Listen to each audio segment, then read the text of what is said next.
إن الحمد لله نحمده ونستعينه ونستغفره ونعوذ بالله من شرور أنفسنا ومن سيئات أعمالنا من يهده الله فلا مضل له ومن يضلل فلا هادي له وأشهد أن لا إله إلا الله وحده لا شريك له وأشهد أن محمدا عبده ورسوله يا أيها الذين آمنوا اتقوا الله حق تقاته ولا تموتن إلا وأنتم مسلمون يا أيها الناس اتقوا ربكم الذي خلقكم من نفس واحدة وخلق منها زوجها وبث منهما رجالا كثيرا ونساء واتقوا الله الذي تساءلون به والأرحام إن الله كان عليكم رقيبا يا أيها الذين آمنوا اتقوا الله وقولوا قولا سديدا يصلح لكم أعمالكم ويغفر لكم ذنوبكم ومن يطع الله ورسوله فقد فاز فوزا عظيما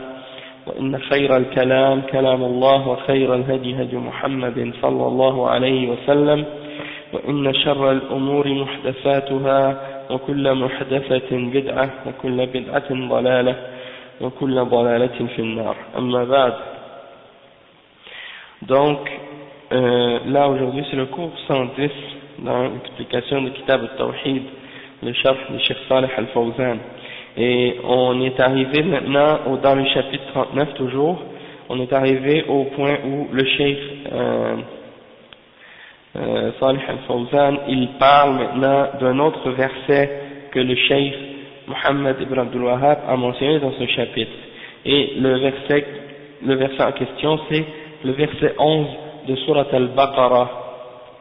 Le verset 11 de Surat al-Baqarah, il dit وَإِذَا قِيلَ لَهُمْ لَا تُفْسِدُوا فِي الْأَرْضِ قَالُوا إِنَّمَا نَحْنُ مُصْلِحُونَ. Donc, qu'est-ce que ça veut dire? C'est un verset qui parle des munafiqin, qui parle des hypocrites, des gens qui disent avec leur bouche qu'ils croient en l'islam, mais dans le fond de leur cœur, ils ne croient pas en l'islam, ils n'aiment pas l'islam, et ils n'aiment pas le prophète sallallahu alayhi wa sallam, ils n'aiment pas la religion musulmane, ils n'aiment pas la charia, mais quand on leur demande est-ce que vous êtes musulmans, ils disent oui, on est des musulmans. Donc, ça c'est ce qu'on appelle al-munafiqun. Puis, Allah subhanahu wa ta'ala dans Surat al-Baqarah, au tout début de la surah, il explique les caractéristiques et les descriptions des munafiqin. Et parmi les descriptions qu'il donne, il dit par exemple que lorsqu'on leur dit Naam, Allah subhanahu wa ta'ala il dit, et lorsqu'on leur dit ne faites pas de désordre sur la terre, ils disent mais nous ne sommes que des réformateurs, et Allah subhanahu wa ta'ala il continue en disant ala innahum humul mufsiduna walakin la yash'urun. Non, ce sont certes eux les gens qui font le désordre, qui font la corruption, mais ils ne s'en aperçoivent pas ou ils n'en sont pas conscients. C'est-à-dire, ils sont tellement égarés qu'ils réalisent même pas que ce qu'ils font, ce qu'ils appellent, c'est l'égarement, et c'est la corruption et le désordre sur la terre. Et eux, ils s'imaginent qu'ils sont en train de faire le bien sur la terre et qu'ils sont en train de faire du bien pour les gens, alors que c'est le contraire. Donc Allah subhanahu wa ta'ala les a décrits de cette façon-là. Et le cheikh il explique, il dit هذه الآية في سياق الآيات التي ذكرها الله في مطلع سورة البقرة في المنافقين، أي إذا قيل للمنافقين لا تفسدوا في الأرض بالمعاصي ومن أشد المعاصي التحاكم إلى غير ما أنزل الله، هذا وجه إيراد الآية في هذا الباب، وهو أن تحكيم غير شريعة الله من الإفساد في الأرض، وأن تحكيم شريعة الله هو صلاح الأرض، فكذلك بقية الطاعات، فصلاح الأرض إنما يكون بطاعة الله عز وجل، وفساد الأرض إنما يكون بمعصية الله عز وجل، فالمعاصي تحدث الفساد في الأرض ونضوب المياه وانحباس الأمطار وغلاء الأسعار وظهور المعاصي والمنكرات، كل هذا فساد في الأرض، ولا صلاح للأرض إلا بطاعة الله عز وجل ولا عمارة للأرض إلا بطاعة الله عز وجل. فالمنافقون إذا قيل لهم اتركوا النفاق لأن النفاق فساد قالوا إنما نحن مصلحون، وهذا من فساد الفطرة حيث يعتقدون أن ما هم عليه هو الإصلاح، وأن ما عليه المؤمنون هو الفساد. وهكذا كل صاحب بدعة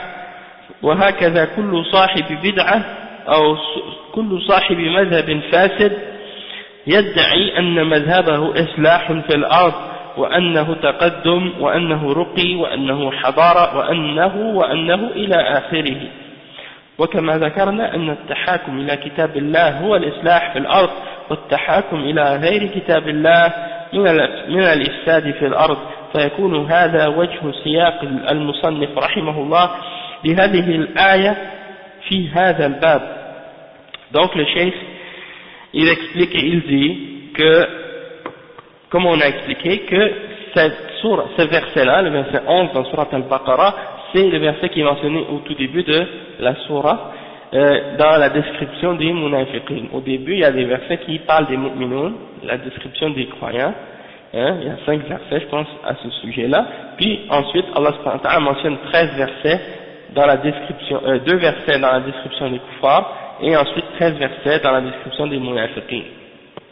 Parmi leurs descriptions, comme on a dit, c'est que lorsqu'on leur dit aux munafiqun, cessez de faire le désordre sur la terre, cessez de faire la corruption sur la terre, le cheikh il dit, parmi les plus grandes formes de désordre et parmi les plus grandes formes de péché et de corruption, il y a le fait de juger ou de ramener les gens pour juger par autre que la loi d'Allah, ou par autre que ce que Allah a révélé comme religion. Et ça c'est la raison pour laquelle le cheikh a mentionné ce verset-là dans ce chapitre, et aussi c'est la raison pour laquelle ce verset-là a été mentionné dans ce chapitre. C'est parce que de juger selon autre que la charia d'Allah, ça fait partie de semer le désordre sur la terre. D'accord? Et que de juger selon la charia d'Allah, c'est ça qui amène la réforme et le bien sur la terre. Donc, c'est la même chose pour tous les autres actes d'adoration. Tu peux pas faire la réforme sur la terre sauf par l'obéissance d'Allah subhanahu wa ta'ala. Donc, pour réformer la terre, et pour purifier la terre, et pour amener le bien sur la terre, il faut que tu le fasses en obéissant à Allah subhanahu wa ta'ala. Et le désordre, et la corruption, et tous les problèmes viennent sur le monde à cause des péchés que les gens font, et à cause de la désobéissance d'Allah subhanahu wa ta'ala. C'est la désobéissance d'Allah subhanahu wa ta'ala et les péchés qui font en sorte que l'eau disparaît dans les puits, il n'y a plus d'eau dans les puits, la pluie ne tombe plus, les prix des choses augmentent, c'est ce qu'on appelle l'inflation, les marchandises deviennent de plus en plus chères, comme par exemple l'essence aujourd'hui, tout le monde se plaint de l'essence, et puis après, à cause de l'augmentation du prix de l'essence, eh ben, il y a beaucoup d'autres choses qui augmentent leur prix parce que le transport devient plus cher et donc ça fait monter le prix des autres choses aussi. Donc, mais à la base de ça, c'est pas comme les économistes matérialistes kuffar qui croient pas à Allah. Pour eux, ils voient ça comme si mais ça monte parce que là, il y a une augmentation de ci, il y a une descente de ça, l'offre et la demande, la loi du marché et tout. Mais ils ne prennent pas en considération la foi et les péchés et les désobéissances que les hommes font. Et ils ne réalisent pas qu'il y a un lien direct entre l'obéissance d'Allah et les péchés, et qu'est-ce qui se passe dans l'économie et qu'est-ce qui se passe dans la société. Qu'est-ce qui fait que Allah subhanahu wa ta'ala fait augmenter les prix dans la société pour punir les gens parce qu'ils ont désobéi à Allah subhanahu wa ta'ala. On va voir des exemples de ça aussi comme tout à l'heure, peut-être ou bien demain. Le cheikh il dit également le fait qu'on voit apparaître tout ça, ces péchés-là dans la société et les choses mauvaises dans la société, tout ça c'est le désordre sur la terre. Et ça, les kuffars ne réalisent pas. Hein. Quand ils appellent à juger selon autre que la loi d'Allah, c'est uniquement parce qu'ils veulent se permettre de faire ce qui est haram. Uniquement se permettre de faire ce qui est mauvais, ce qui est corruption. Et pour eux, de faire ce qui est mauvais et de faire ce qui est corruption, c'est ça qui est la liberté pour eux. C'est ça qui est le bien, c'est ça le bonheur pour eux. Hein? Alors qu'en réalité, c'est pas ça le bonheur. Mais eux, ils s'imaginent que c'est ça leur bonheur. Donc, ils se permettent de faire tout ce qui est mauvais, et quand on leur vient avec la parole d'Allah subhanahu wa ta'ala et la loi d'Allah subhanahu wa ta'ala pour leur dire Allah a interdit ça, et ça c'est mauvais pour vous, et en plus c'est interdit, tout d'un coup ils se mettent à rejeter et à renier la vérité et à dire non, c'est pas ce que Allah a révélé qu'on doit suivre, c'est ce que nous-mêmes on a décidé qu'on doit suivre pour suivre nos désirs et nos passions. Hein?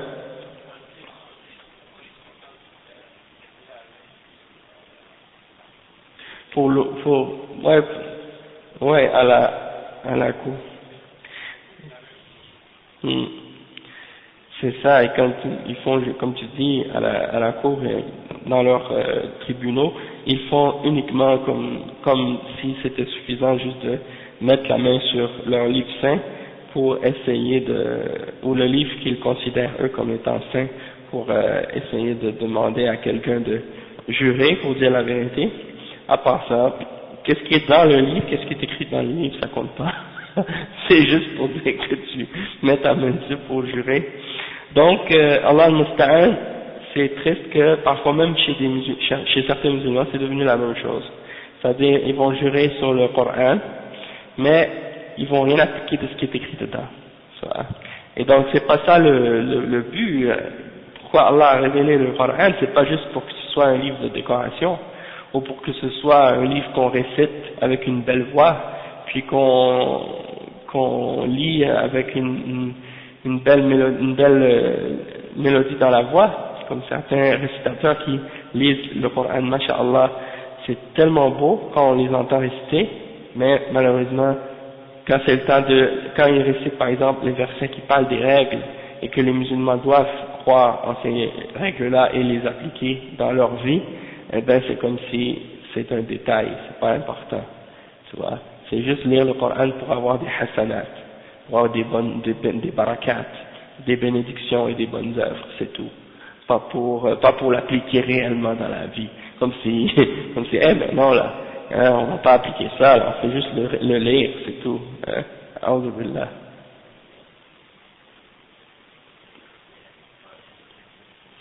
Naam. Naam.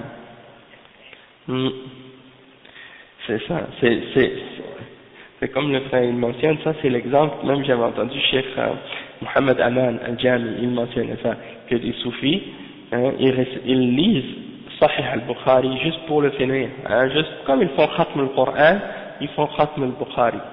Alors ils le récitent comme ça, pour baraka, et ils ne croient pas en les hadiths qui sont mentionnés dedans. Ouais, la description, comment prier, comment jeûner, comment faire la zakat, comment faire les choses, ils mettent tous ces hadiths-là de côté et ils suivent aveuglément les paroles de leur cheikh ou de leur imam ou de leur madhab.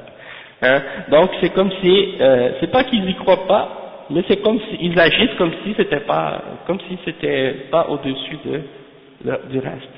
Et comme les autres aujourd'hui, là, comme hier j'ai envoyé le message à propos de la candidate marocaine là, qui s'est présentée aux élections, j'ai envoyé l'entrevue qu'elle a fait avec un animateur kafir à Montréal, et comment elle dénigre et renie la charia, puis tout ça.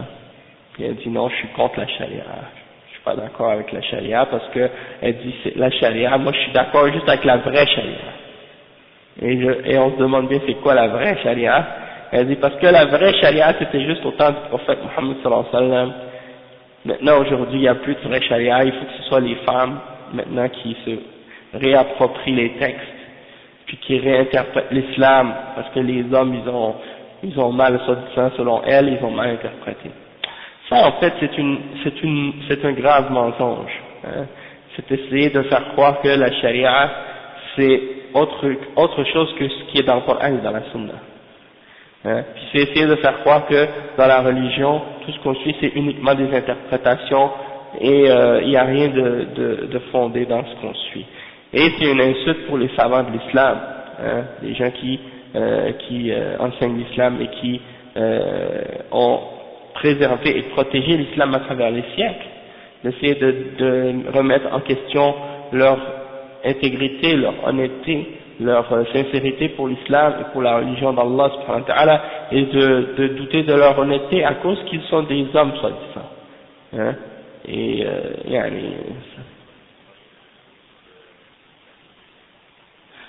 ah ouais, il n'y a pas de doute. Comme tu dis mon frère, il faut lui envoyer le livre de Cheikh Muqbil, exactement. Le livre, comme tu dis, Nasihatun lin-Nisa, ce serait parfait pour elle. La fille du Cheikh Muqbil, c'est exactement. Ouais, c'est ça. C'est parce que elle c'est une femme, la fille de Cheikh Muqbil. Je pense que c'est Muhammad ou Abdullah, son nom, Allahu A'lam. En tout cas, elle c'est une femme, elle écrit sur l'islam. Et comment elle écrit? Elle écrit selon les preuves du Coran et de la Sunna et du manhaj de Salaf Salih. Et elle suit la voie des imams de l'islam et des grands savants de l'islam. Donc elle ne suit pas la voie des modernistes féministes qui suivent leur passion, qui renient la charia et qui renient ce qui vient d'Allah subhanahu wa ta'ala. Donc c'est pour dire, ces gens-là, ils s'imaginent qu'ils sont en train de faire le bien sur la terre. Et donc le cheikh il dit, lorsque tu demandes aux munafiqin d'abandonner leur nifaq, leur hypocrisie et leurs mensonges, ils disent non mais on est seulement des réformateurs, on veut juste réformer les choses, hein. C'est ça leur excuse. Quand tu demandes à ces islamistes, comment on les appelle, les hizbiyin, les ikhwan et les autres, mais pourquoi vous faites le désordre? Arrêtez de faire le problème. C'est eux qui sont en train de faire le problème pour les musulmans, de salir l'image des musulmans. Ils parlent toujours de l'image des musulmans, et sont eux les premiers à la salir. Parce que pour eux c'est des gens, ils sont des démagogues. Hein? Ils agissent seulement par rapport à ce que les gens aiment pour se faire accepter et pour se faire apprécier des gens. Donc ils vont uniquement dire aux gens ce que les gens aiment entendre pour se faire accepter. Ça c'est de la démagogie. On appelle ça en français démagogie. Ça veut dire tu dis à tout le monde qu'est-ce que les gens aiment pour que les gens t'acceptent, hein, pour que les gens t'aiment.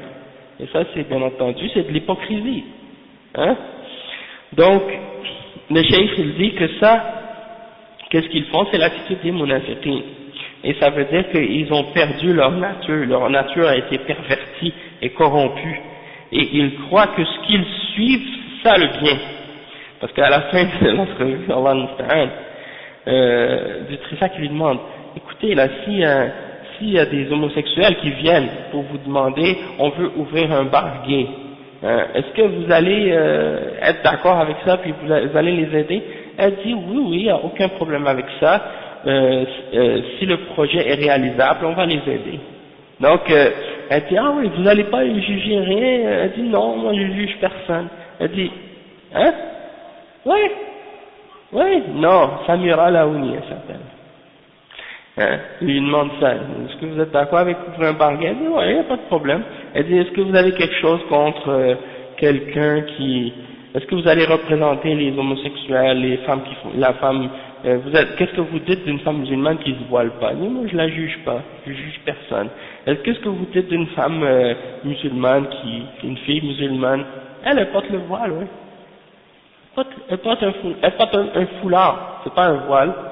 Même le gars dans l'émission est en train de la niaiser là, est en train de la ridiculiser, en train de dire, ah c'est sexy ton voile. On commence, nous les mécréants, il dit ça lui-même là, il utilise le terme mécréant. Il dit nous les mécréants on commence à trouver ça sexy là. Hein? Et puis la niaise en plus, il dit, je t'ai serré la main, j'ai vu des étincelles dans tes yeux, tu vois. Et puis il dit, vraiment il est en train de la ridiculiser, puis elle rit, elle prend ça comme si rien n'était. Elle dit, ouais, il y a des femmes qui veulent pas serrer la main, en principe on n'est pas supposé, mais pour moi je pense que c'est correct de le faire pour moi. Donc, vraiment, c'est pour vous dire, quand les gens rentrent dans la... Puis elle faisait partie des groupes islamistes comme le CIC, le Conseil le Congrès musulman canadien, ou le Conseil musulman canadien, faisait partie du FMC aussi, Fédération des musulmans canadiens, ou je sais pas quoi. C'est des groupes de bid'a, des Hizbiyin, des Ikhwan et autres. Et ces groupes-là, elle s'en désavoue maintenant parce qu'elle fait partie du NPD, du nouveau Parti démocratique. Donc le parti lui a dit comme condition, si tu veux rentrer dans notre groupe ou dans notre parti, tu dois plus avoir aucun lien, aucune relation avec ces partis-là, ou ces groupes islamiques-là. Et donc là, je dis non, j'ai plus rien à voir avec ces groupes-là, j'ai plus rien à voir avec ces gens-là, des trucs comme ça. Ouais. Exactement. Donc c'est pour dire, Allah subhanahu wa ta'ala dit وَلَنْ تَرْضَ عَنْكَ الْيَهُودُ وَلَا النَّصَارَى حَتَّى تَتَّبِعَ مِلَّتَهُم. Et cette entrevue-là que le gars a fait, parce que d'autres personnes qui vont l'interviewer vont pas lui poser des questions aussi directes. Mais lui, il fait en sorte qu'ils se démasquent eux-mêmes et qu'ils montrent leur hypocrisie, hein, et leur égarement ouvertement, hein, comme l'autre fois avec Lamine Foura, là c'était avec Samira Laouni. Donc c'est pour dire maintenant tout ce qu'elle dit, tout ce qu'on a expliqué, qu'on a enseigné dans nos cours là sur les méfaits de la démocratie, eh ben c'est comme si on a la preuve. Ça c'est récemment, oui, c'est récemment. Donc on a la preuve maintenant que ces gens-là sont des menteurs et que ce qu'ils font c'est juste tout est permis pour eux autant que ça les amène à leur but. Tout, même de dire des paroles de coffre ou de dire des paroles d'égarement, c'est pas grave, juste du moment qu'ils sont capables d'atteindre leur objectif de prendre le pouvoir et d'arriver au pouvoir. Donc, Allah al-Musta'an. Après, le cheikh il dit, donc ces gens-là, ils croient qu'ils sont en train de faire le bien pour les musulmans. Hein? Donc, ils croient que ce que les croyants sont en train de faire et qu'est-ce qu'ils suivent, que c'est ça le désordre. Donc que les musulmans qui appellent au Coran et à la Sunna et à la voix des salafs et qui limitent à ça, ils croient que ceux-là, ce sont eux les gens qui font le désordre. Hein? C'est comme les gens qui font le terrorisme au nom de l'islam. Ils s'imaginent qu'ils sont en train de faire du bien pour l'islam et du bien pour la Ummah, hein, en faisant ça, en faisant des attentats suicides, en faisant des meurtres, en faisant des coups d'État, en faisant les Ikhwan, en rentrant dans les élections, les soufis, en faisant leur bid'a, hein, et des trucs de ce genre, en appelant à unir les religions, unification des croyances et des religions et des trucs comme ça.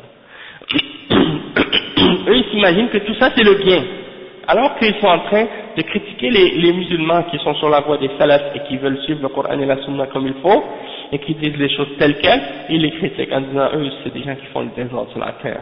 Donc leur tête est renversée à l'envers, et leur cœur est à l'envers aussi. Donc voilà, le chef ici dit voilà l'attitude ou la situation de toute personne qui est sur une mauvaise voie et qui suit une compréhension qui est corrompue de la religion, et qui prétend que sa voie est une voie de réforme sur la terre, comme certains comme Tariq Ramadan qui appellent à la réforme.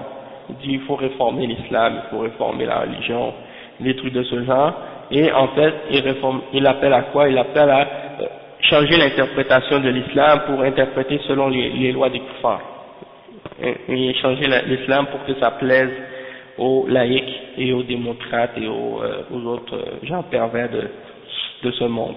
Donc le cheikh il dit, donc comme on l'a dit précédemment, ils disent que leur voie c'est ça qui est la modernité, c'est ça qui est l'évolution, c'est ça qui est la civilisation, et c'est ainsi de suite, le progrès, hein, ils utilisent tous les termes qui font briller les yeux des kuffars pour les impressionner, pour les attirer. Hein. Donc ça c'est ça, puis le cheikh il dit donc que, comme on a dit, de juger selon le livre d'Allah, c'est ça qui est la réforme, et de juger selon autre que le livre d'Allah, c'est ça la corruption sur la terre. Hein. Et donc, ça c'est le but de pourquoi le cheikh a mentionné ce verset-là dans ce chapitre. Puis en même temps, ça me rappelle que la femme, quand on lui a posé la question, on lui a demandé quelque chose à propos de la charia, puis elle a dit, moi je veux pas parler de ça parce que dans nos pays c'est des dictatures. Puis elle dit, qu'est-ce qui se passe dans les pays musulmans? Puis là elle a critiqué, elle a attaqué l'Arabie Saoudite en passant, elle a dit, ça c'est des dictatures, puis ils appliquent pas la charia, ça disant, c'est pas la vraie charia. Et elle a dit, à la fin, l'animateur il dit, donc ça c'est le nouveau visage de l'islam? Elle dit non, j'appelle pas au nouveau visage de l'islam, j'appelle au vrai visage de l'islam. Elle a terminé son entrevue comme ça. Donc elle dit, qu'est-ce qu'elle dit? Elle, c'est ça le vrai islam. C'est son islam à elle dans sa tête là, qui a rien à voir avec ni le Coran ni la Sunna, c'est ça le vrai islam. A'udhu billah. Donc le cheikh il dit ensuite, وقال رحمه الله قوله ولا تفسدوا في الأرض بعد إصلاحها. هذه الآية من سورة الأعراف، وهذه كآية سورة البقرة تماما، ومعناها لا تفسدوا في الأرض بالمعاصي والشرك بالله عز وجل وتحكيم غير ما أنزل الله بعد إصلاحها إرسال الرسل وإنزال الكتب والإيمان بالله عز وجل. فالله أصلح الأرض بإرسال الرسل وأنزل الكتب وإنزال الكتب وحصول الإيمان فيها، فلا يجوز أن تغير أو أن نغير نعمة الله وتستبدل بضدها، فيكون معنى التوحيد الشرك، ويكون بعد تحكيم كتاب الله تحكيم القوانين الوضعية والعوائد الجاهلية، ولا يكون بعد الطاعات المعاصي والمخالفات. Donc le cheikh il explique que Allah subhanahu wa ta'ala, en fait c'est le cheikh Mohammed Abdul Wahhab rahimahullah, il a mentionné après le verset de Al-Baqarah, il mentionne un autre verset qui est mentionné dans Surat Al-A'raf, le verset 56, ça dit وَلَا تُفْسِدُوا فِي الْأَرْضِ بَعْدَ إِصْلَاحِهَا, et ça veut dire ne semez pas le désordre sur la terre après que la terre ait été réformée. Et le cheikh il dit que ce verset là il est pardon, ce verset là il est exactement pareil dans sa signification avec le verset de Surat Al-Baqarah qu'on vient juste de mentionner. Ça veut dire, ne semez pas le désordre sur la terre en faisant des péchés et en désobéissant à Allah et en faisant le shirk avec Allah subhanahu wa ta'ala et en jugeant par autre que ce qu'Allah a révélé après que la terre a été réformée et purifiée. Comme par exemple, elle a été réformée comment?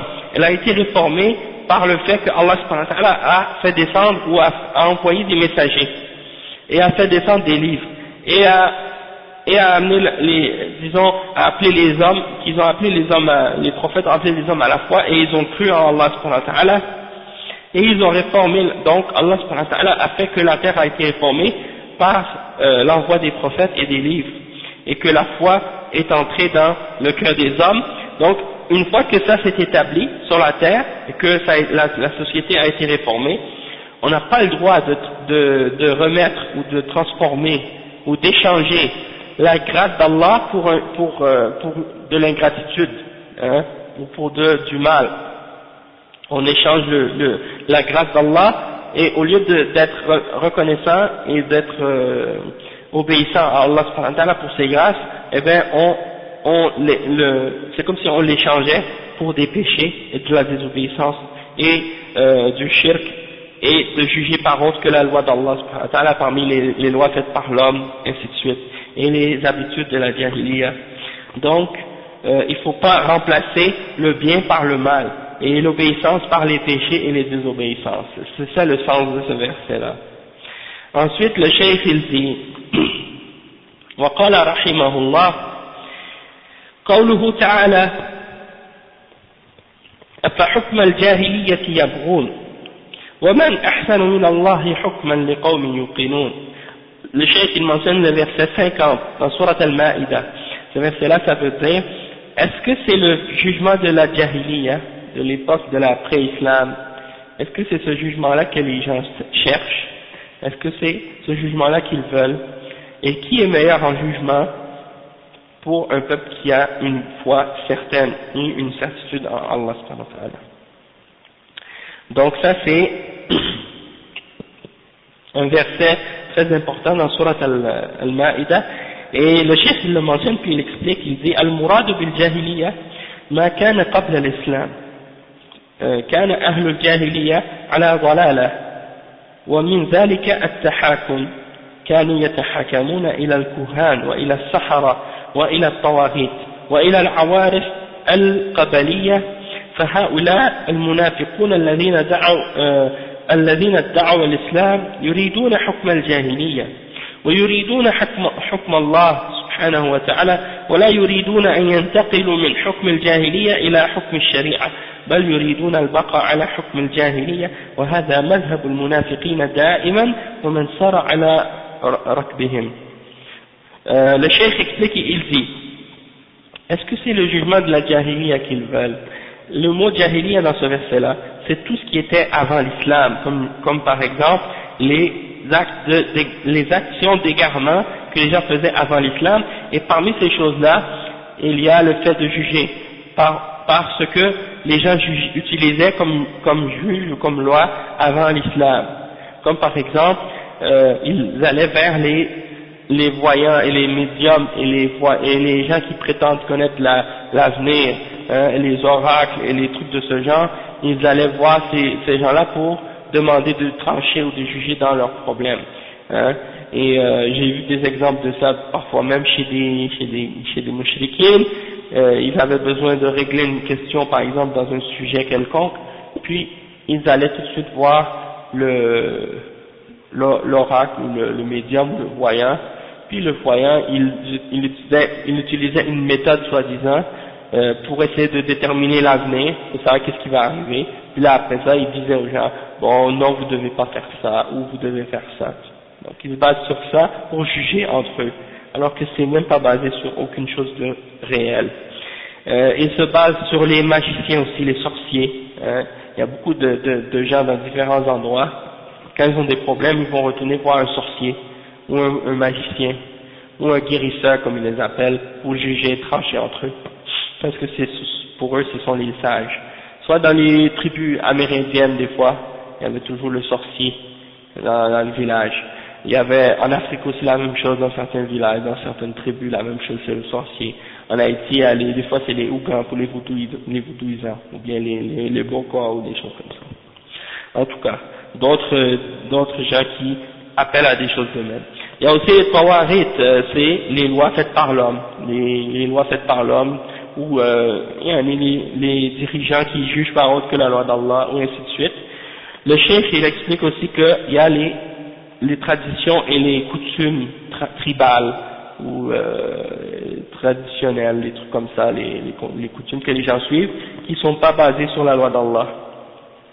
Donc, le cheikh il explique que les munafiqoun qui prétendent suivre l'islam, eux ils veulent juger par le jugement de la jahiliya. Et la jahiliya ça vient du mot jahl, ça veut dire l'ignorance. Donc ils veulent juger par le jahiliya. Et ils ne veulent pas le jugement d'Allah subhanahu wa ta'ala. Et ils ne veulent pas quitter le jugement de la jahiliya vers le jugement de la sharia. Ils veulent rester et demeurer sur le jugement de la jahiliya. Et ça c'est la voie de tous les munafiqin, de tous les hypocrites, peu importe à quelle époque. Donc on voit actuellement, parmi les gens qui se disent musulmans, il y a des différences dans les catégories. Il y a par exemple ceux qui disent ouvertement qu'ils sont contre la charia parce qu'ils se disent laïcs et qu'ils veulent, soi-disant, qu'il y ait aucune part de qu'est-ce qui est religieux dans la sphère publique et la sphère sociale et la sphère légale et la sphère économique. Ils veulent complètement isoler tout ce qu'il y a dans la société, dans le monde, de la religion, et faire de la religion quelque chose qui se limite uniquement à une pratique individuelle ou une pratique en commun, mais limitée à un espace très restreint, comme par exemple l'espace d'une mosquée ou l'espace d'un lieu privé, tu vois, ou d'un lieu qui n'a un lieu dans lequel il n'y aura pas d'influence à l'extérieur, d'accord? Donc ça c'est leur façon de présenter les choses, et c'est ça ce qu'ils appellent. Souvent c'est des gens ignorants, des gens qui connaissent rien de l'islam, parce qu'ils ont étudié seulement des choses de la dunya chez les kuffars. Souvent ils connaissent pas l'arabe, ou bien ils connaissent même pas l'islam du tout, ils connaissent rien. Ils n'ont fait que mémoriser des versets quand ils étaient peut-être petits, ils avaient peut-être 5 ans, ils sont allés dans une école coranique, après ça ils n'ont jamais compris quoi que ce soit de ce qu'ils ont appris. Ou bien, s'ils ont de la connaissance, soit c'est des munafiqin, des hypocrites, ou bien c'est des ignorants comme je dis. Hein. Et il y a une autre catégorie, comme on a parlé tout à l'heure, comme Samira Laouni ou d'autres, qui, eux, ils disent pas directement, non, on rejette la charia, on est laïque, on veut la laïcité. Ils le disent, mais avec des petites nuances. Comme par exemple, on dit, ouais, on est contre la charia, mais on n'est pas contre la vraie charia. Donc, ils essaient de jouer avec les termes et les mots pour dire que, en fait, eux, ils ont une charia dans leur tête, qu'ils ont imaginé, qu'ils ont fabriqué, qu'ils ont inventé de toutes pièces, hein. Et cette charia qu'ils ont dans leur tête, c'est pas le Coran et la Sunna, c'est pas basé sur le Coran et la Sunna, c'est basé sur ce qui les a éblouis, et ce qui les a séduits chez les kuffars, hein, sans prendre en considération, par exemple, est-ce que c'est en accord avec l'islam ou non, comme par exemple les idées de socialisme, ou les idées d'égalité, hein, les idées des droits de l'homme et des trucs comme ça, sans prendre en considération qu'est-ce qui est en accord avec l'islam ou en désaccord avec l'islam, c'est pas grave pour eux. L'important pour eux, c'est une idée, soi-disant, une utopie qu'ils ont dans la tête, que il faut que ce soit un pays musulman, il faut que ce soit un pays qui applique la charia, il faut que ce soit un pays parfait, un pays où il n'y a aucun péché, aucune inégalité, aucune injustice, hein, il faut que tout soit comme si les hommes seraient des anges qui marchent sur la terre, hein, et que si le dirigeant commet un péché, ou fait une injustice, ou fait quelque chose de mal, hein, ou s'il y a quelque chose, par exemple, ça respecte pas leur modèle de démocratie comme ils s'imaginent que c'est la perfection pour eux, donc eux ils vont dire non, ça c'est pas la charia et c'est pas l'islam. Donc ils déclarent les sociétés musulmanes comme étant des pays de kufr. Et pour eux, les sociétés de kufr, les pays des kuffars, c'est là, ici, pour eux que c'est l'islam. Parce que l'important pour eux, c'est pas de la foi en charia et la foi en Allah, des trucs comme ça, non. C'est juste les étiquettes et l'apparence qui vient à l'extérieur. C'est-à-dire l'apparence de justice, l'apparence d'égalité, l'apparence de bien, hein, l'apparence de qu'est-ce qui se passe ici. C'est comme ici, hein, tout est en apparence. Hein. Donc, mais la réalité c'est le kufr et l'égarement. Hein. Donc, ceux-là c'est des gens dangereux, même plus dangereux que les gens qui sont clairement et ouvertement en train d'appeler à la laïcité. Parce que ceux-là ils appellent à l'islam, mais à un islam qui est dévié, qui est contraire à la réalité. Tandis que les kuffars, eux, on sait leur position et c'est clair, donc on sait déjà à quoi s'en tenir à leur sujet. Ils n'ont pas de ruse. Ils n'essaient pas de tromper personne, au contraire, ils veulent clairement dire leur position, et ils invitent les gens au kufr. Tandis que les autres, ils invitent les gens au kufr, mais en leur disant que c'est ça l'islam. Et ça c'est dangereux. Hein. Donc, le cheikh il explique que, ça c'est l'attitude des munafiqin, ils veulent que les gens restent dans le jugement de ce qui est contraire à la loi d'Allah. وقد après le chef dit وهذا استنكار من الله سبحانه وتعالى لمن يريد أن يستبدل الشريعة بالقوانين الوضعية لأن القوانين الوضعية هي حكم الجاهلية لأن حكم الجاهلية أوضاع وضعوها ما أنزل الله بها من سلطان والقوانين الوضعية أوضاع وضعها البشر فهي حكم الجاهلية سواء لا فرق. فالذي يريد أن يحكم بين الناس بالقوانين الوضعية يريد حكم الجاهلية الذي أراده المنافقون من قبل. Donc le cheikh il montre que ce verset là c'est comme si Allah subhanahu wa ta'ala, dans ce verset, il est en train de renier et de rejeter l'attitude de ceux qui veulent échanger la charia pour les lois faites par l'homme. Ok? Et qui veulent prendre les lois faites par l'homme comme base dans leur jugement, dans leur vie. Le cheikh il dit لأن القوانين الوضعية هي حكم الجاهلية لأن حكم الجاهلية أوضاع وضعوها ما أنزل الله بها من سلطان. Le cheikh il dit que les lois faites par l'homme et les lois fabriquées par l'homme, ça fait partie du jugement de la jahiliya. Ça fait partie, même si c'est des lois qui sont faites à l'époque moderne, même si c'est des lois qui sont faites en l'an 2000 ou en l'an 1900, hein, aujourd'hui, ça ne veut pas dire que c'est pas des lois d'ignorance et des lois de jahiliya ou des lois pré-islamiques. En fait, les gens avant l'islam ils jugeaient selon les lois que les gens font aujourd'hui, ils pratiquent aujourd'hui. C'est pas des nouvelles lois. Même ils le disent eux-mêmes, la démocratie, ils l'ont pris des Grecs. Hein. Donc c'est quelque chose de la jahiliya. Ça fait partie d'une période de la jahiliya. Ça n'a pas rapport avec la révélation. Ça n'a pas rapport avec les prophètes ni les messagers. Donc ils appellent à juger selon ça. Et c'est quoi ces lois? Ça amène le désordre de la corruption sur la terre. On a plein d'exemples de ça. Quand des musulmans viennent vivre dans une société où la loi c'est la loi du kufr, et que tout ce qui est haram est déclaré halal par les kuffars dans leur loi, on voit le désordre que ça crée dans les familles musulmanes et dans la vie des musulmans. Hein. On a un code civil par exemple ici au Canada ou en France qui dit qu'il n'y a pas de chef dans la famille, l'homme et la femme sont également responsables dans les questions. Alors que nous on a dans notre Coran un verset qui nous dit Ar-rijalu qawwamuna 'ala an-nisa. Donc il y a déjà là un conflit dans nos lois et dans nos principes. Et quand il y a des musulmans qui viennent ici, des hommes ou des femmes, ça crée des problèmes dans leur couple, parce que parfois il y en a certains d'entre eux qui ont la foi faible, et lorsqu'ils ont des problèmes ou des conflits, ils ne vont pas juger selon ce qui vient d'Allah subhanahu wa ta'ala, ils vont juger selon leurs intérêts. Donc, la femme, par exemple, qui veut suivre ses passions, puis qui veut avoir ses intérêts défendus, si elle est faible dans sa foi, ou si elle n'a pas de foi du tout, elle va dire non, on ne va pas retourner au Coran pour savoir qu'est-ce qu'on doit faire. On va retourner à la loi canadienne. Le code civil dit qu'on est égal, et que tu n'as pas plus de droits que moi, ou que tu n'as pas plus de priorité sur moi.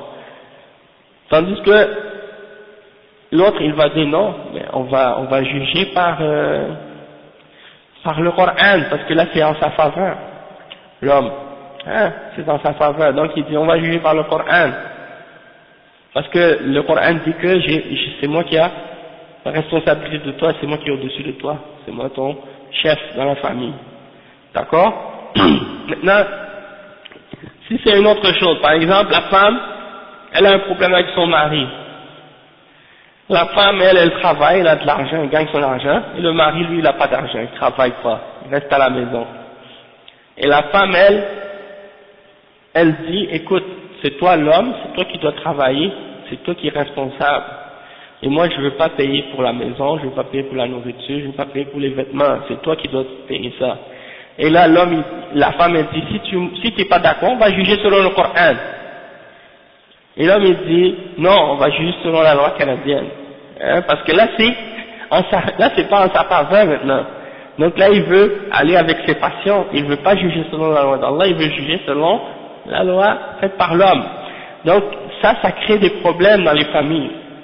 Quand il y a une seule référence pour les croyants, parce que c'est ça la réalité, peu importe où tu vis sur la terre, peu importe où tu es sur la terre, ta référence fondamentale principale c'est uniquement et seulement le Coran et la Sunna, et non pas les lois que ces kuffars-là ou que ces gens-là ont inventées ou fabriquées, pour se permettre de faire tout ce qui est haram. Par exemple, la loi des kuffars, ça dit que, par exemple, une fille et un homme, ils ont atteint un âge d'adulte, hein, et tous les deux ils sont consentants, ils peuvent légalement faire ce qu'ils veulent, qu'ils soient mariés ou pas mariés, c'est pas grave, hein, ils peuvent vivre ensemble, louer un appartement, fonder, comme on dit, une famille, comme ils disent, faire des enfants, et ça pour eux c'est tout à fait normal. Et personne dans la rue va les regarder pour les juger, pour dire,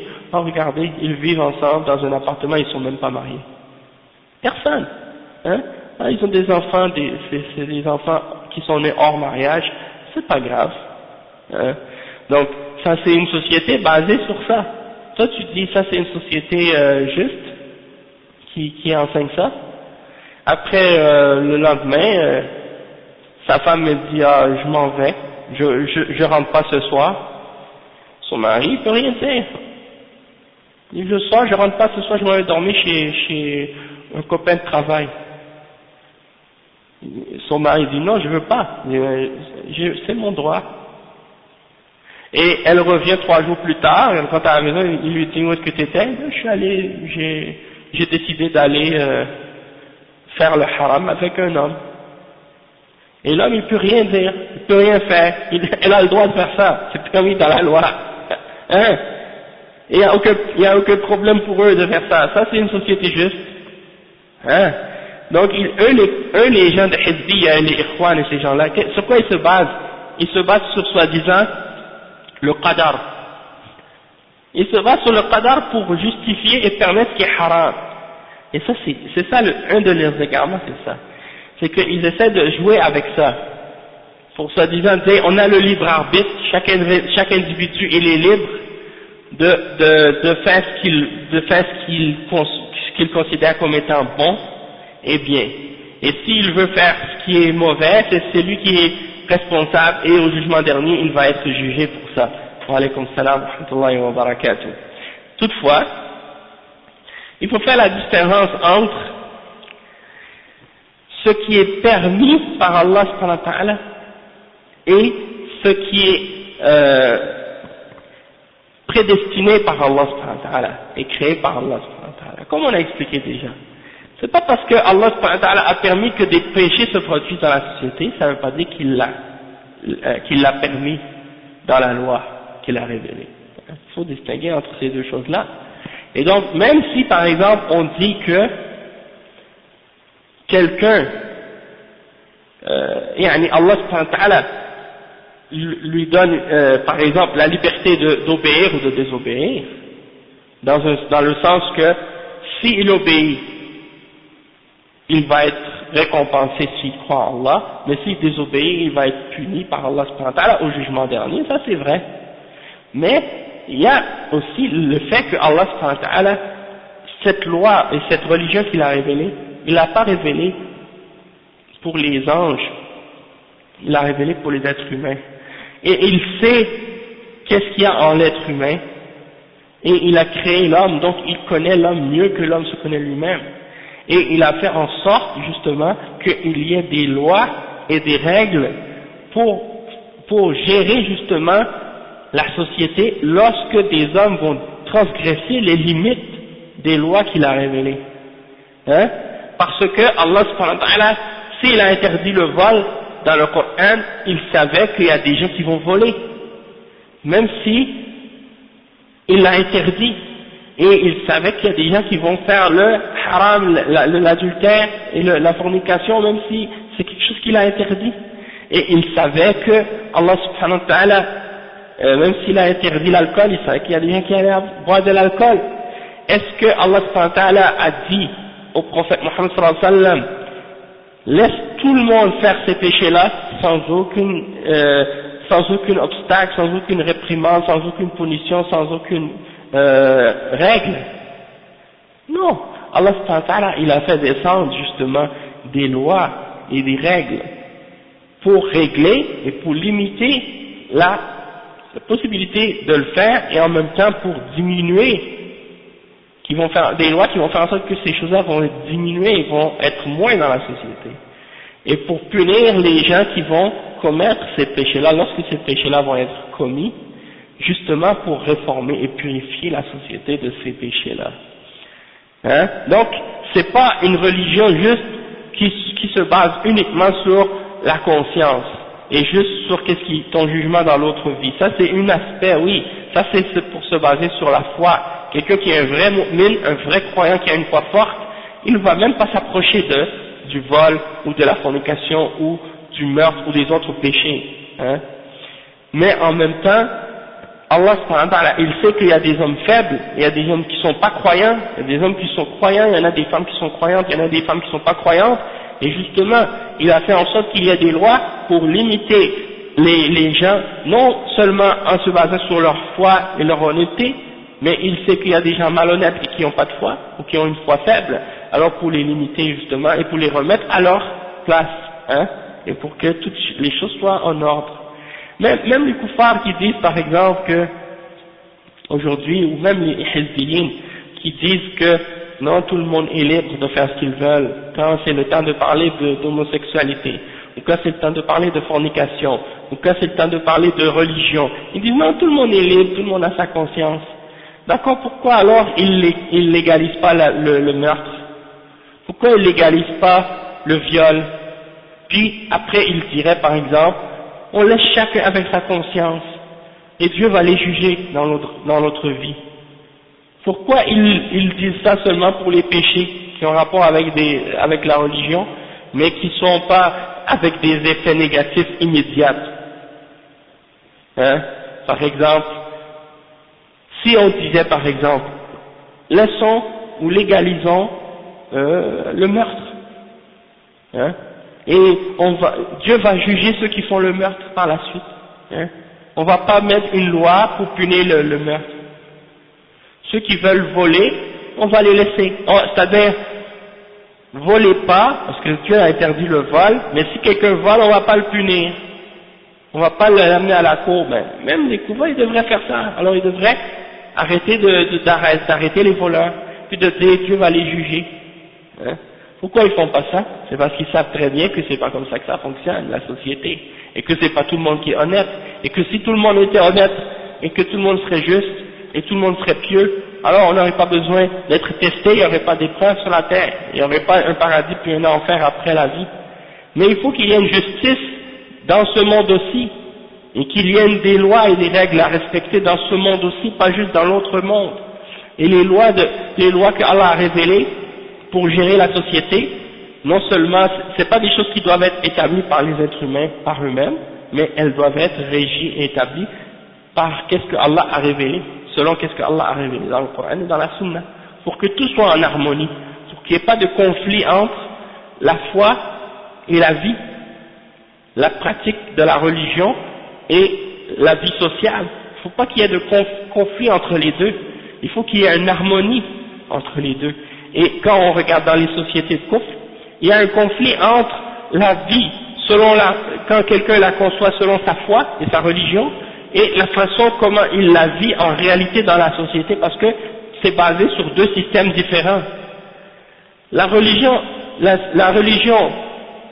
enseigne des règles et des lois, et la société enseigne des règles et des lois qui sont en opposition avec les enseignements que la religion enseigne, et donc ça crée un conflit à l'intérieur de l'être humain, puis à l'extérieur aussi dans la société. Alors que l'islam et la société islamique, elle appelle justement à détruire cette contradiction-là entre ces deux choses-là, et qu'il y ait uniquement un seul système qui régisse toute la société, et que ce système-là soit basé sur la foi en Dieu. Et quand on appelle à juger selon la charia, les koufars ils disent, ouais mais vous les musulmans vous voulez imposer à tout le monde de croire en Dieu et de suivre les lois de Dieu. Et on dit oui, dans le sens que Dieu c'est le maître de l'univers, c'est le maître de la terre et des cieux et de tout ce qui existe. Tous les atomes de la création lui appartiennent, il n'y a rien qui sort de son domaine ou de son pouvoir. Donc qui es-tu toi, hein, pour essayer de renier ou de rejeter ce qui vient de ton créateur, même si tu dis ou tu prétends que tu ne crois pas en lui? Est-ce que tu penses que tu peux te placer dans une position où tu peux dire non, j'accepte pas ce que Dieu veut?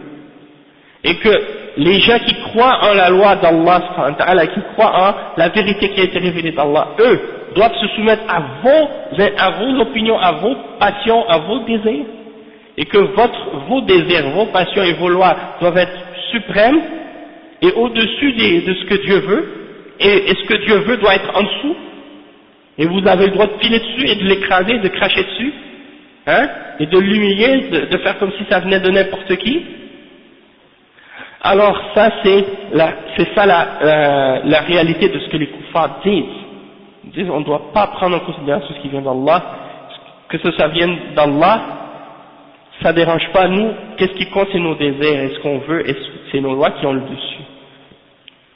Et il y a des musulmans, quand ils sont devant les kuffars, ils vont rencontrer ces gens-là dans des débats ou des émissions, au lieu de leur dire oui, c'est Dieu qui décide parce que Dieu c'est ton créateur, que tu y crois ou non, et on doit imposer cette loi-là à tout le monde, peu importe qu'il soit croyant en cette loi-là ou non.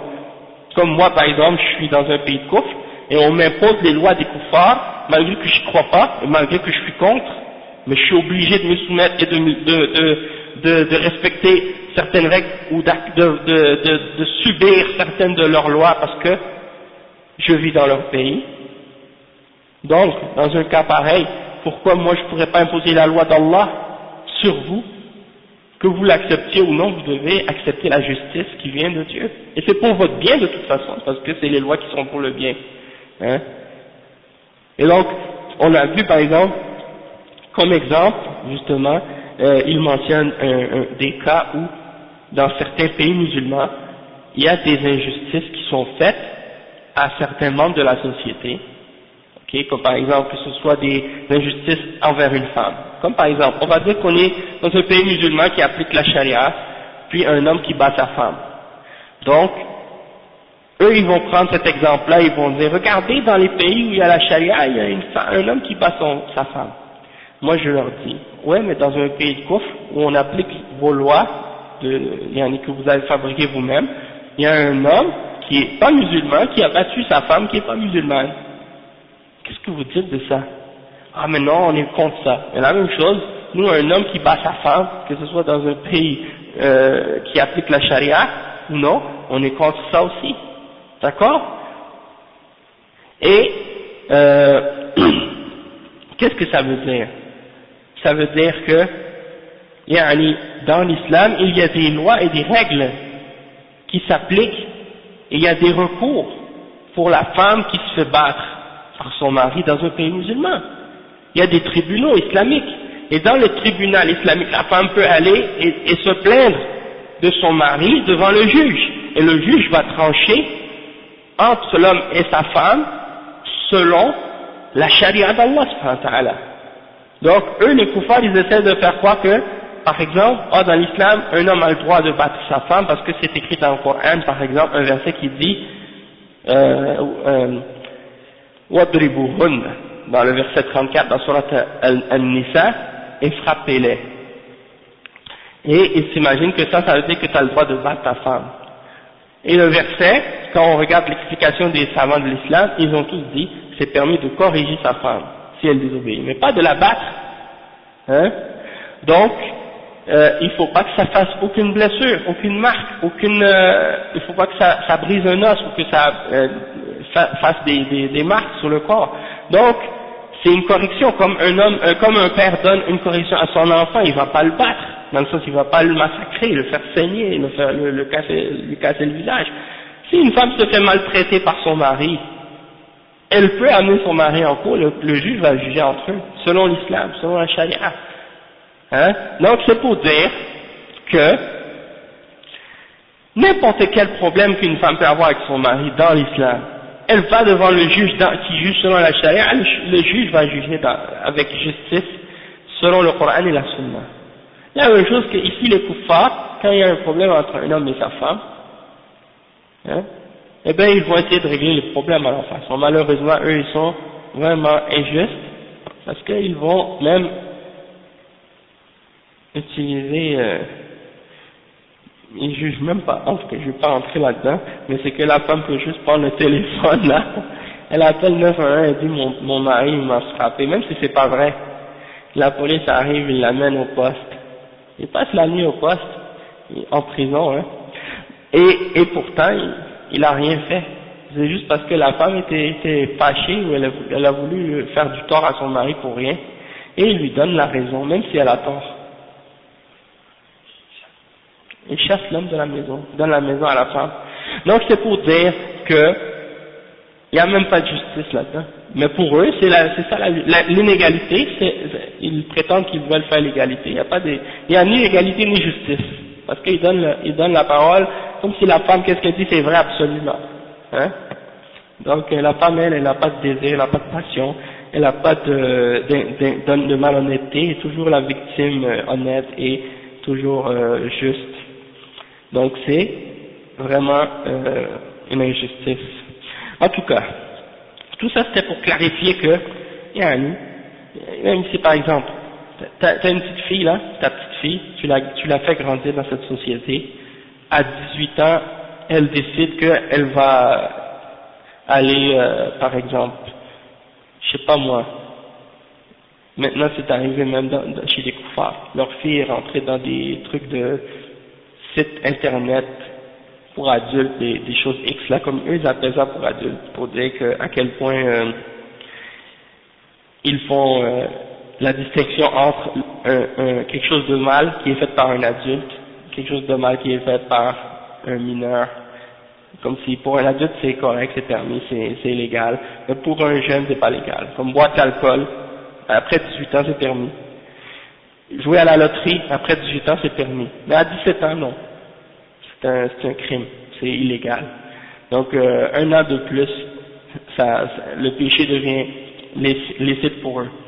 Donc, toi tu as ta fille qui décide de rentrer dans ces sites-là et de faire des photos, des films dans ces choses-là. Toi tu peux rien dire, même si tu es son père, tu peux rien faire. Tu peux même pas l'empêcher de faire ça. Hein? Parce que eux, ils donnent la liberté à la fille. Après 18 ans, t'as aucun mot sur elle, t'as aucun droit sur elle. Hein? Ça c'est dans la société de Koufr. Ça c'est l'immoralité, la perversité que ces gens-là essaient de permettre. Ok? Donc, c'est pour dire que le danger, un des grands problèmes de cette société, c'est quoi? C'est que pour eux, la moralité, le bien et le mal n'a aucun rapport avec la loi. C'est-à-dire, la loi défend autant le bien que le mal. C'est-à-dire, pour eux, le bien et le mal, devant la justice, c'est la même chose.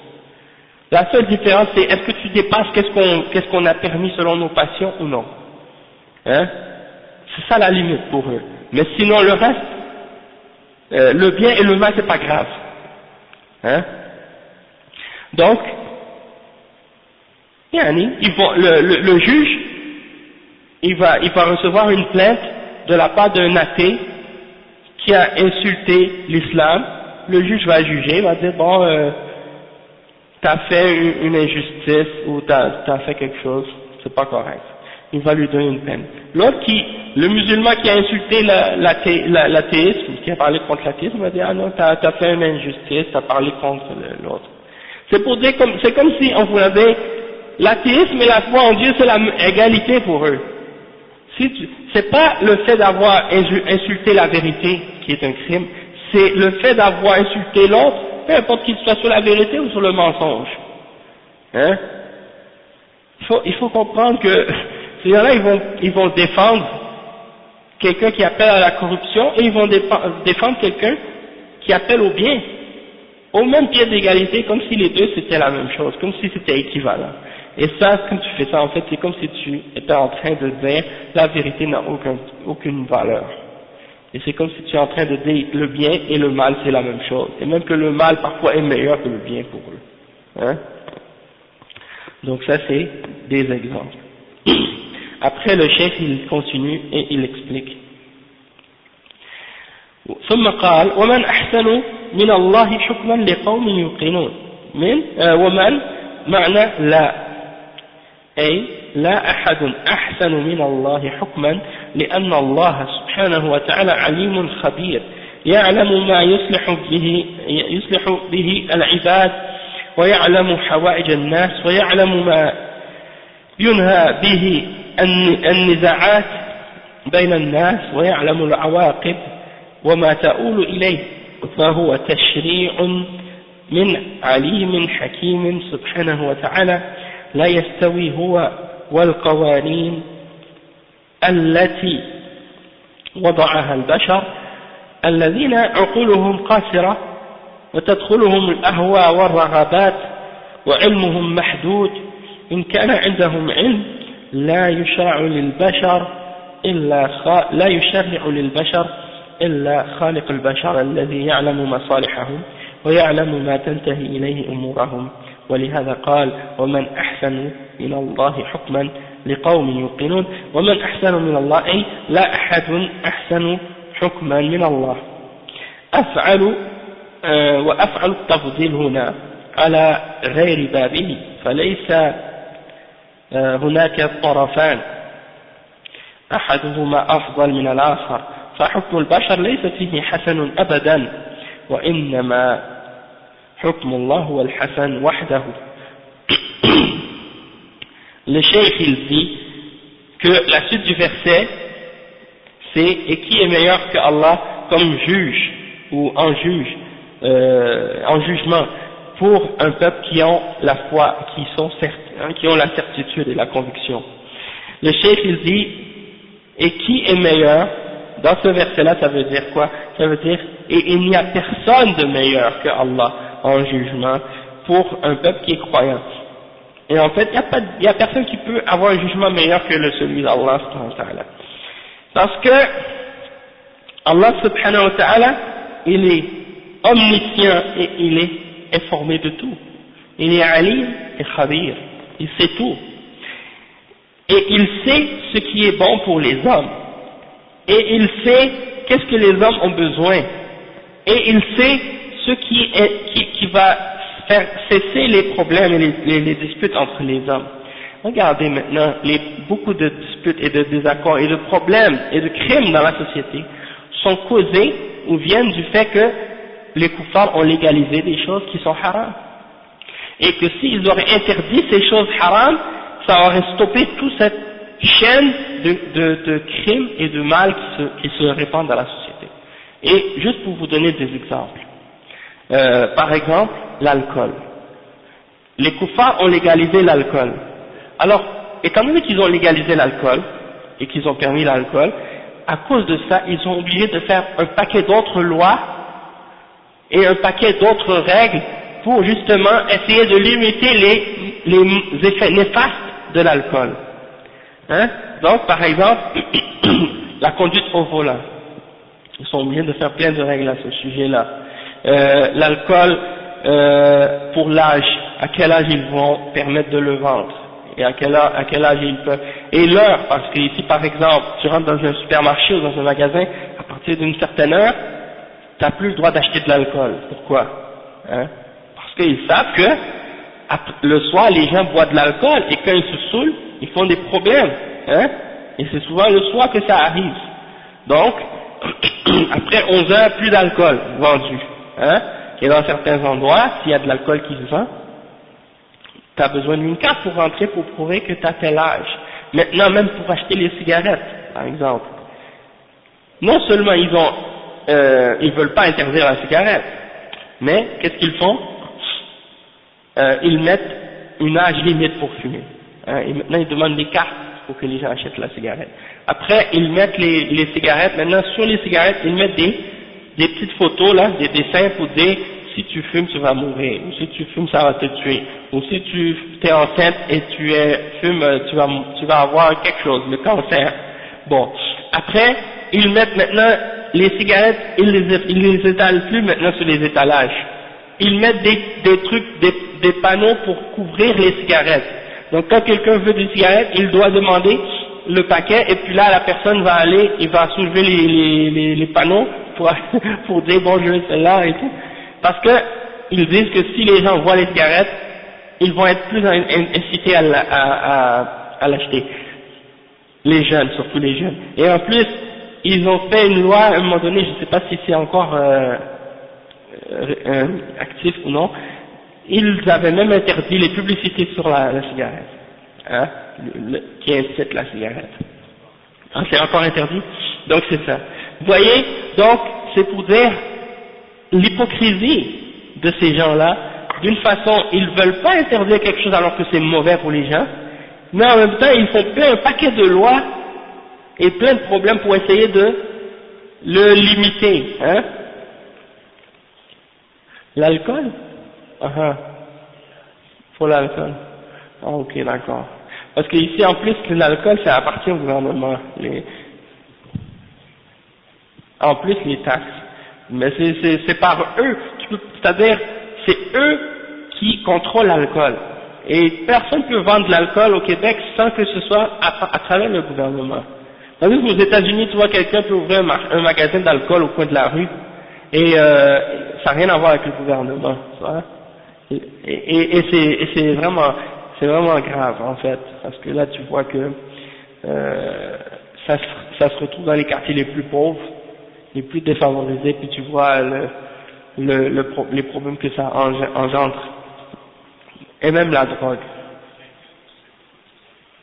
Oui, il y a des groupes de gens qui essaient de légaliser la drogue, hein, et c'est pour dire, il y en a qui justement utilisent le fait que l'alcool est légal pour essayer de légaliser la drogue, parce qu'ils disent, écoutez, la drogue, l'alcool c'est aussi néfaste que la drogue, donc pourquoi permettre l'alcool et interdire la drogue? Donc, c'est des exemples de contradictions dans leur loi, yani, et donc, il y a plein d'autres trucs comme ça. Mais imaginez maintenant qu'on interdit l'alcool, qu'on interdit les bars, qu'on interdit les discothèques, qu'on interdit toutes ces choses-là, qu'on ne permet pas, par exemple, aux femmes de marcher à moitié nus dans la rue, et que Montréal devient une ville où les lois de Dieu sont respectées et appliquées dans la loi, et que c'est implémenté légalement. Bon, ils vont dire, comme ils vont dire, ah ben ils ont essayé aux États-Unis la prohibition, hein, et puis ça n'a pas marché, il y avait du trafic d'alcool et tout, hein. Donc c'est ça leur argument, c'est que dire que, bon, étant donné que les gens vont le faire quand même, donc on va le légaliser. C'est comme si on dit, ben, le meurtre est interdit, mais les gens ils tuent quand même, donc on va légaliser le meurtre puisque les gens font quand même des meurtres. Ou bien, on va légaliser le vol parce que de toute façon les gens volent, alors on va le permettre. Hein? Donc c'est ça leur raisonnement. En voulant dire, l'alcool, si on l'interdit, les gens vont le vendre quand même, vont l'acheter quand même. Donc, on le légalise. Et ils utilisent cet argument-là pour la drogue. Et ils disent, bon, quand c'est fait illégalement, on peut pas surveiller le produit, on peut pas voir qu'est-ce qu'il est de bonne qualité et tout, tandis que, et en plus ça se fait dans des endroits obscurs et sombres, peut-être que c'est dangereux et tout. Si on le légalise, ça se fait en plein jour, on peut contrôler tout, on peut vérifier tout, et puis là ça peut être bien, mais ça veut dire en même temps que tu permets, que tu acceptes que les gens détruisent leur vie, et que les gens se tuent. C'est pour dire que les lois faites par l'homme, elles sont pas basées sur une science, elles sont pas basées sur une sagesse. Tandis que les lois d'Allah, elles viennent du Tout-Puissant, du Créateur de toutes choses, du Maître de toutes choses, qui a la connaissance infinie, la sagesse infinie. Hein, elles viennent pas d'un être humain, comme les kuffars, eux, ils disent, ah, ça c'est un homme qui l'a inventé. Ils disent que le Coran, c'est le prophète Mohammed sallallahu alayhi wa sallam qui l'a écrit, et que c'est une invention. Donc, ils ne croient pas, eux, que c'est la parole d'Allah, et que c'est la révélation qui vient d'Allah subhanahu wa ta'ala. Ils croient que c'est quelque chose qui vient d'un être humain, et que c'est un homme qui a inventé tout ça. Alors que, nous les musulmans, on croit en Allah subhanahu wa ta'ala, on croit en sa révélation, on sait que ça ne vient pas d'un être humain, et que ça vient de Allah subhanahu wa ta'ala, et même dans la réalité, quand on observe, et quand on regarde l'application de ces lois-là, et comment, par exemple, le bien que ça amène, on voit que c'est quelque chose qui vient d'Allah subhanahu wa ta'ala, et non pas des êtres humains. Maintenant, par exemple, si par exemple il y a des péchés qui se produisent dans les sociétés musulmanes, c'est normal, parce qu'il n'y a pas une société qui va être parfaite, il n'y a pas une société qui va être sans péché, absolument non, mais le but c'est de limiter, de diminuer le plus possible, hein, et de faire notre possible pour plaire à Allah subhanahu wa ta'ala et d'obéir à ses lois. Mais comme pour clarifier en fait le point, quand je disais tout à l'heure que si la société ici au Québec, les gens, la loi d'Allah était appliquée, des trucs comme ça, c'est pas seulement pour le Québec, c'est pour n'importe quel pays dans le monde. Mais c'est pour dire que, bien entendu, même si on applique la loi d'Allah, il faut, si quelqu'un y croit pas, il applique la loi d'Allah mais il croit pas en cette loi-là, bien entendu, dans l'au-delà, il va être dans l'enfer. Mais quand même, au moins dans cette vie, il aura été protégé contre lui-même, du mal qu'il pourrait se faire à lui-même ou aux autres. Hein. Tandis que la loi d'Allah, il faut l'appliquer en y croyant, en ayant la foi en cette loi, pour être sauvé, pour que ça ait une valeur. Parce que si tu l'appliques sans y croire, ça vaut rien. D'accord? Et en plus, aussi, un point important aussi, c'est que les kuffars, ils essaient de faire comprendre aux gens que les musulmans qui croient en la charia, c'est des extrémistes ou des islamistes. Puis que les musulmans qui croient pas en la charia, eux, c'est les modérés. Alors qu'en réalité, non, c'est faux, ça. Il n'y a pas un musulman qui a le droit de dire qu'il ne croit pas en la charia. Parce que la charia, c'est l'islam. La charia, c'est le Coran et c'est la sunna. Si tu dis je crois pas en la charia, c'est comme si tu disais je crois pas en l'islam.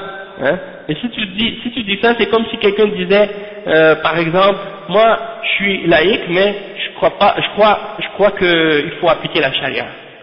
Un laïque qui défend la loi islamique. Ou bien un démocrate qui est contre les élections. Hein? Ou bien un communiste je sais pas moi, un communiste qui est pour le capitalisme. Hein?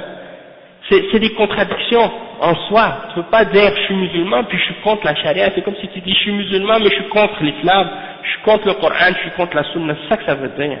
Et si quelqu'un qui se dit musulman est contre même un point dans la religion, ou une question dans la religion, juste une, il n'est pas musulman. Parce qu'il ne faut pas accepter juste quelques-unes ou celles que tu aimes. Il faut, si tu acceptes l'islam, il faut que tu acceptes tout l'islam au complet. Tout, parce que tout ça vient du même Dieu. Donc si tu rejettes une partie, c'est comme si tu rejettes tout. C'est comme si tu dis je crois à un prophète mais je crois pas aux autres. C'est la même chose. Si tu rejettes un seul prophète, c'est comme si tu as rejeté tous les prophètes. Mais si tu rejettes une loi d'Allah ou un point dans la religion, c'est comme si tu rejetais tout au complet. Parce que c'est un ensemble. Tu peux pas accepter une partie puis rejeter le reste. Donc le cheikh il explique que parfois il y a des êtres humains qui sont limités dans leur, en fait c'est la nature même de l'homme d'être limité dans sa raison, limité dans sa compréhension. Et parfois l'être humain il est victime de ses passions, il suit ses passions et ses désirs. Et ces désirs embrouillent sa raison. Il sait que quelque chose est bon et qu'il sait que quelque chose est vrai, mais sa passion est tellement forte qu'elle le pousse à faire ce qui est mauvais pour lui. C'est pour ça que tu vois des gens qui sont des médecins qui fument. Et ils savent les effets néfastes de la cigarette, mais leur passion est tellement grande que ça ne peut pas les empêcher de fumer. Hein? Donc, l'être humain, il n'est pas un être 100% rationnel. Il suit parfois ses passions et ses désirs, et c'est ça le problème. Tandis que Allah, non. Allah subhanahu wa ta'ala, ses lois ne sont pas basées sur des passions ou des désirs. Ses lois sont basées sur tout ce qu'il y a de science et de bon pour l'humanité, pour les hommes et pour les femmes. Hein? Et donc c'est pour ça que, malgré que les êtres humains peuvent faire des lois, mais c'est des lois qui vont être limitées. C'est pour ça qu'à chaque 5 ans, ils sont obligés de changer leurs lois, parce que ça ne marche plus. Tandis que les lois d'Allah, elles sont stables et fixes, elles sont toujours bonnes à toutes les époques. Et le fait que maintenant il y a des conflits maintenant dans les pays musulmans, beaucoup de conflits, ça vient du fait que les gens ont abandonné le jugement de la loi d'Allah et qu'ils jugent par autre que la loi d'Allah, et ça fait qu'il y a des conflits dans la société à cause de ça, ok, et il y a des problèmes sociaux maintenant, hein, tout ce qui arrive maintenant de péché, de mal, dans les pays non musulmans, on le retrouve maintenant à un degré plus faible, mais quand même on le retrouve quand même dans les pays musulmans, et ça crée beaucoup de mal chez les musulmans. Et la seule, comme le cheikh il explique plusieurs fois, la seule façon de sortir de ces problèmes-là, c'est de se repentir à Allah, de cesser tout ça et de revenir à la loi d'Allah et de revenir au bien et au droit chemin. Donc le cheikh il dit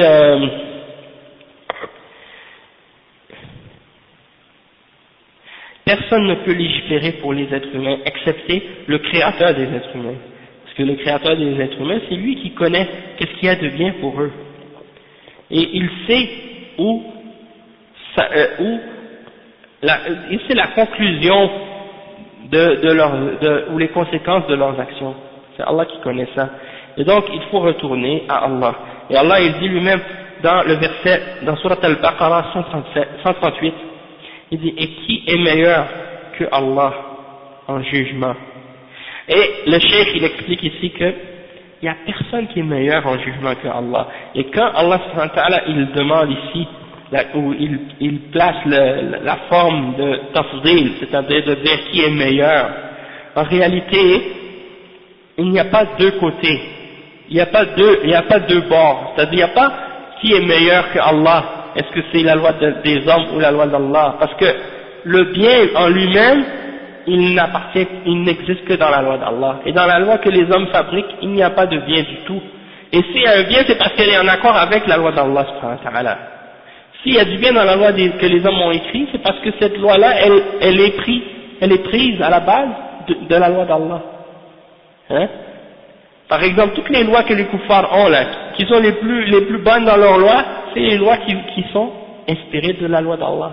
Tu ne tueras point, tu ne voleras point, hein, tu ne mentiras pas, hein. Toutes ces lois-là, c'est les lois d'Allah.